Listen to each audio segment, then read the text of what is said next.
जब वैदिक परंपरा ब्रह्मांड को केवल दृश्य जगत नहीं, बल्कि नियम, सत्य और नैतिक अनुशासन से बंधी व्यवस्था के रूप में देखती है, तब उस व्यवस्था के अधिष्ठाता माने गए देव वरुण, ऋत के रक्षक, सत्य के साक्षी और ब्रह्मांडीय नियमों के पालक।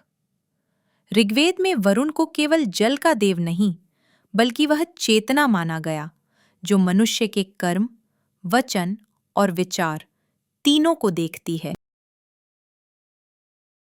ऋग्वेद में कहा गया, ऋतेन वरुणो धृतव्रतः, अर्थात वरुण ऋत यानी ब्रह्मांडीय सत्य और नियम के द्वारा बंधे हुए दृढ़ व्रत वाले देव हैं।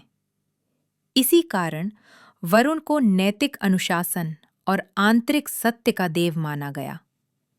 अथर्ववेद में उनके सर्वदर्शी स्वरूप का स्मरण करते हुए कहा गया, यह पाशैः परिपश्यति, अर्थात वरुण अपने पाशों द्वारा मनुष्य के कर्मों को बांधते हैं और उसका निरीक्षण करते हैं।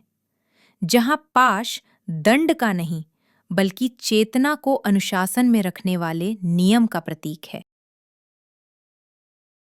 शास्त्रों में वरुण का वाहन मकर बताया गया है, जो जल, गहराई और रहस्य का संकेत देता है, जबकि उनके हाथों में पाश आत्मसंयम, उत्तरदायित्व और सत्यबोध का प्रतीक है। देव वरुण हमें यह गहन आध्यात्मिक संदेश देते हैं कि बाहरी नियमों से अधिक आवश्यक है आंतरिक सत्य, क्योंकि जो मनुष्य अपने ही अंतःकरण के सामने सत्य में नहीं टिकता, वह किसी भी कर्म से मुक्त नहीं हो सकता। और अगली कड़ी में हम उस देवता की ओर बढ़ेंगे जो वरुण के साथ मिलकर सामाजिक विश्वास, मैत्री और सामंजस्य के अधिष्ठाता माने गए, देवमित्र।